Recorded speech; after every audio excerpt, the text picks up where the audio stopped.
السلام علیکم، میں ہوں رضوان اشرف۔ اس وقت جو 27ویں آئینی ترمیم کی جا رہی ہے، جس کو پہلے تو کابینہ سے پاس کیا گیا، اس کے بعد اس کو سینٹ کے اندر منظور کرنے کے لیے پیش کیا گیا، اس کے بعد یہ قومی اسمبلی کے اندر جائے گا، قومی اسمبلی سے پیش ہونے کے بعد وہاں سے منظور ہونے کے بعد صدر کے پاس جائے گا، صدر ان کے اوپر دستخط کر دیں گے اس ترمیم کے اوپر، اور یہ باقاعدہ طور پر ترمیم کا حصہ بن جائے گی۔ اب اس میں آپ کو پتہ ہے کہ یہ پچھلے 2-4 دنوں سے مسلسل اس کے اوپر بات ہو رہی ہے، رپورٹنگ ہو رہی ہے، لوگ بات کر رہے ہیں، اور اس میں بڑا کلیئر ہو چکا ہے، اس میں کلیئرٹی آ چکی ہے کہ کس طریقے سے 243 آرٹیکل 243 کے اندر ترمیم کی گئی ہے، جس کی وجہ سے تمام کے تمام اختیارات، پاور اور جو پاکستان کی فورسز ہیں، پاکستان کی جو آرمڈ فورسز ہیں، اس کے اوپر ایک عہدہ بنا دیا گیا ہے، اور جنرل عاصم کے پاس آرمی چیف کا عہدہ، فیلڈ مارشل کا عہدہ، اور اس کے بعد اب چیف آف ڈیفنس فورسز کا عہدہ بھی دیا گیا۔ دیکھیے، آپ ایک بات یاد رکھیں، پاکستان کے اندر تو ایک جرنیل ہی نہیں مان ہوتا، ایک جرنیل ہی نہیں مان ہوتا، اور یہ تو جرنیل کے ساتھ ساتھ انہیں آرمی چیف کے بعد انہیں فیلڈ مارشل کے بعد انہیں chief of defence forces, chief of defence staff, کتنا طاقتور آدمی وہ بنا دیا گیا ہے۔ اب میں آپ کو بتاتا ہوں، جس طرح سے آپ نے تھم نیل کے اندر بھی دیکھا ہے کہ اس سے عمران خان کی رہائی کا راستہ ہموار ہوا ہے۔ آپ سوچ رہے ہوں گے کہ وہ کس طرح سے راستہ ہموار ہوا ہے، یعنی گورنمنٹ ان کی ہے، نون لیگ پیپلز پارٹی کی ڈیل ان لوگوں نے کی ہے، ترمیم ان لوگوں نے کی ہے، طاقتور جنرل عاصم ہوا ہے، فیلڈ مارشل ہوا ہے، اور عمران خان کی رہائی کا راستہ کیسے نکلے گا وہ میں آپ کو سمجھاتا ہوں، بتاتا ہوں کہ اس سے عمران خان کی رہائی کا راستہ کیسے نکلے گا۔ اس کے بارے میں بہت اہم ترین معلومات میرے پاس موجود ہیں، وہ آپ کے ساتھ میں شیئر کرتا ہوں۔ دیکھیں، یہ جو پاکستان کے اندر اس وقت پاور کی، اقتدار کی سیاست ہو رہی ہے، اس کی آج موجودہ جو اس وقت صورتحال ہے، اس کی ڈائنامکس کو سمجھنا پڑے گا۔ جب آپ نے اس کو سمجھنا ہے کہ اس سے عمران خان کی رہائی کا راستہ کیسے نکلے گا، جو کہ میں آپ کو بتاتا ہوں، آپ نے اس کی ڈائنامکس کو سمجھنا ہے۔ جس وقت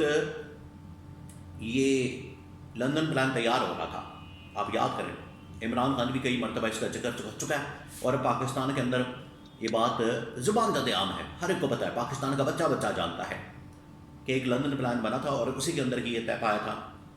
کہ کس کو ہم نے آرمی چیف بنانا ہے، کس کو ہم نے چیف جسٹس بنانا ہے، اور اس کے نتیجے میں جو 8 فروری 2024 کے انتخابات تھے، اس کو کیسے مینج کیا جائے، اس کو کیسے کنٹرول کیا جائے، اس کے اندر کیسے دھاندلی کی جائے، عمران خان کو بدلے کے نصاب سے محروم کیا جائے، پارٹی کو ختم کیا جائے، عمران خان کو مائنس کیا جائے، سزائیں دی جائیں، یہ سب کچھ اس کے اندر یہ طے تھا۔ جب یہ پورا فارمولا بن گیا، اس میں نواز شریف وزیر اعظم نہیں بن سکا، باقی تو سب کچھ ہو گیا۔ نواز شریف کو پہلے ایسے بال کی طرح نکالا گیا، اس کے بعد شہباز شریف کو لا کے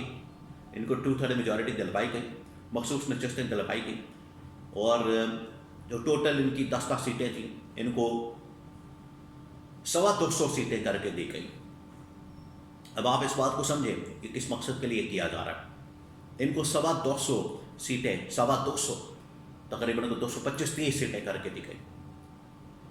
ان کے لیے تو نہیں یہ سب کچھ کیا جا رہا تھا، آپ 2 منٹ کے لیے تصور کریں، یہ ان کے لیے کیا جا رہا تھا۔ یہ اتنے کو مامے چاچے لگتے ہیں، ان کے ساتھ کوئی بڑی گوڑی قسم کی رشتہ داریاں ہیں، ان کے ساتھ کوئی بڑی تعلق واسطے ہیں، ان کے ساتھ کوئی بڑے معاملات ہیں،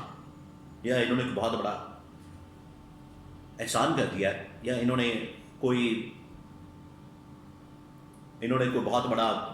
کشمیر فتح کر لیا، فلسطین فتح کر لیا، جو ان کی خاطر کیا جا رہا تھا کہ ان کو 2/3 میجورٹی دلوائی جانی ہے۔ نہیں، یہ آج کے دن کے لیے کیا جا رہا تھا۔ اب آپ اس پورے معاملے کو سمجھیں، یہ پوری بیک گراؤنڈ کو بتانے کا مقصد یہ ہے آپ کو کہ آپ پوری بیک گراؤنڈ کو سمجھیں، آپ پورے معاملے کو سمجھیں کہ یہ سب کچھ کس لیے کیا جا رہا تھا، یہ آج کے دن کے لیے کیا جا رہا تھا۔ اس دوران عمران خان کو مائنس، عمران خان کی پارٹی کو توڑنا، ان کے اوپر کیسز، مقدمات، اور کوئی بھی پاکستان کے اندر طاقت نہ بننے دینا، یہ سب کچھ ہو رہا تھا۔ اب آج کے دن کے لیے پہلے 26ویں ترمیم کی گئی، اور آج 27ویں آئینی ترمیم کی گئی۔ 27ویں آئینی ترمیم کر کے ان کو مکمل طور پر فارغ کر دیا گیا ہے، مکمل طور پر۔ یہ نون لیگ پیپلز پارٹی یہ بالکل اب بے جان بن چکے ہیں. اب ان کے اندر کوئی طاقت نہیں, کوئی طاقت نہیں, کوئی پاور نہیں, کوئی ووٹ نہیں, کوئی سپورٹ نہیں, ان کا کوئی ووٹ بینک نہیں. پوری دنیا کے سامنے یہ اب بے نقاب ہو چکے ہیں, ننگے ہو چکے ہیں کہ نہ ان کے پاس عوام کی سپورٹ ہے, نہ عوام کی حمایت ہے, لیکن اس کے باوجود ان کے پاس 2/3 میجورٹی ہے. وہ کہاں سے آئی؟ ان کو پتہ لگ چکا ہے, ساری دنیا کو پتہ لگ چکا ہے. تو آج جو سب کچھ کیا جا رہا ہے وہ اسی مقصد کے لیے کیا جا رہا ہے. اس کے اندر جو آج 27ویں آئینی ترمیم میں یہ شکیں ڈال دی گئی ہیں کہ فیلڈ مارشل کو ایک تو تاحیات وہ فیلڈ مارشل رہیں گے, چیف آف ڈیفینس فورسز رہیں گے, ان کے عہدہ پھر تاحیات رہے گا, لائف ٹائم رہے گا, ان کے پاس مراد تاحیات رہیں گی. پھر انہیں استثناء دے دیا گیا, نہ ان کے اوپر کوئی کارروائی ہو سکتی ہے, نہ ان کے خلاف کوئی کیس ہو سکتا ہے, نہ ان کے اوپر کوئی مقدمہ بن سکتا ہے, نہ کوئی ایسی چیز بن سکتی ہے. یہ بھی کر دیا گیا ہے. اس کا مطلب ہے کہ جنرل عاصم کو جہاں جہاں سے تھریٹ محسوس ہوتی ہے, جہاں سے, وہ ساری ختم ہو گئی ہے. تو اب عمران خان کا باہر آنا بالکل آسان ہو گیا, کیونکہ ایک جو ڈر تھا, جو خوف تھا, جو کہ یہ نون لیگ پیپلز پارٹی والے اسٹیبلشمنٹ کو ڈراتے تھے اس پوائنٹ کے اوپر کہ عمران خان آ جائے گا, جیسے بڑا مشہور جملہ ہے, بڑا مشہور ڈائلاگ ہے, گبر آ جائے گا, یہ بالکل اسی طریقے سے ہی ڈراتے تھے کہ عمران خان آ جائے گا, عمران خان آ جائے گا, وہ آپ کو ہٹا دے گا. انہوں نے کیونکہ بیچ میں لوپ ہول چھوڑے ہوئے تھے, تعیناتی کے اندر, ایکسٹینشن کے اندر یا اپوائنٹمنٹ کے اندر, تو یہ ڈراتے تھے. وہ اب ڈراوا نکل گیا. اب ادھر فیلڈ مارشل کو, جنرل عاصم کو ایک پورا استثناء, ایک پورا پیکج, ایک پوری ڈیل, ایک پوری ڈھال, ایک پورا کور مل گیا ہے. اب ان کے اوپر کوئی ہاتھ نہیں ڈال سکتا ہے, ان کو کوئی ہاتھ میں نہیں لگا سکتا, تاحیات لائف ٹائم. تو یہ وہ اہم ترین نقطہ تھا جس کے لیے یہ پچھلے 2-2.5 سالوں کے اندر یہ سب کچھ کیا گیا, اور لا کے ان کو آج اس مقام کے اوپر کھڑا کیا گیا, اور ان سے 2/3 میجورٹی دلوا کے یہ 26ویں اور 27ویں آئینی ترمیم اور آرٹیکل 243 کے اندر تبدیلی ترمیم کی گئی. اور اس کا نتیجہ یہ نکلا ہے کہ آج field marshal army chief Pakistan کے سب سے طاقتور جنرل بن چکے ہیں. اب انہیں کوئی نہیں چڑھ سکتا, کوئی نہیں ہلا سکتا, کوئی ان کا بال بھی بیکا نہیں کر سکتا. یہ سب کچھ اسی مقصد کے لیے کیا گیا. اب اس میں جو ڈر تھا, جو خوف تھا, جس چیز کا ایک سر کے اوپر سوار تھا عمران خان کا, وہ اب نکل گیا. تو اب عمران خان کو اسی وجہ سے آپ دیکھیں, عمران خان کو ادھر اسلام آباد میں قاسم مارکیٹ کے پاس جیل میں, سیف ہاؤس میں, یا کسی بھی گھر میں شفٹ کرنے کی جو بات ہو رہی تھی, وہ اسی وجہ سے ہو رہی تھی تاکہ ان کے ساتھ بات کی جائے,